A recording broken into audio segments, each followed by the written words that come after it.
Well, former ICC President Ehsan Mani has said that according to the ICC Code of Ethics, N. Sreenivasan's position is absolutely untenable. Mani said that given the revelations in the Mudgal report as BCCI chief, he should step down for the better of the game. A lot depends on whether the son-in-law's involvement in betting leads on to the Chennai team and through the Chennai team to India Cement and their management.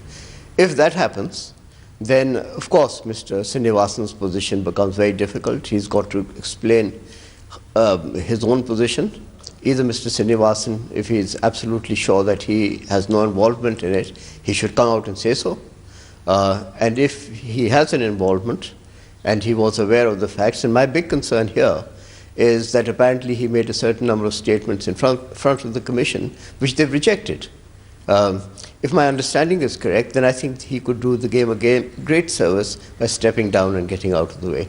And the ICC Code of Conduct is very clear about the indirect involvement. Then I think his position becomes just untenable. I think he should do the right thing and get out of the way. I think it's exceedingly important that the ICC looks at this. And there are two platforms at which ICC should be looking at this. One is their anti-corruption unit, and the other is their ethics officer. They have an annual conference in June where they'll make a decision on the next president. So I think to get rid of this uncertainty, they ought to move on this very quickly. I was aware that they were going to make a decision on the next president of the ICC, and I pointed out to him that this report was imminently due, and I said to protect the integrity of the ICC, he should consider deferring this whole matter. If he is guilty or if he is involved, if he's brought the game into disrepute, then I think it's not up to those three alone. I think the whole of the cricket world, all the members, all the stakeholders will have a say in this.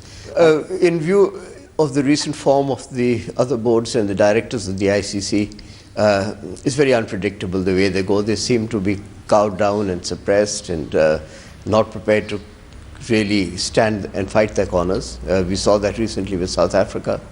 We've seen that with Bangladesh. They just buckled under. So if Mr. Sreenivasan decides to stay on and be obstinate and fight his corner and fight it through, I can't predict what will happen in view of what's happened in the ICC recently. Both the PCB and Cricket Sri Lanka are reviewing their positions, as they must do after this meeting. It is very disappointing.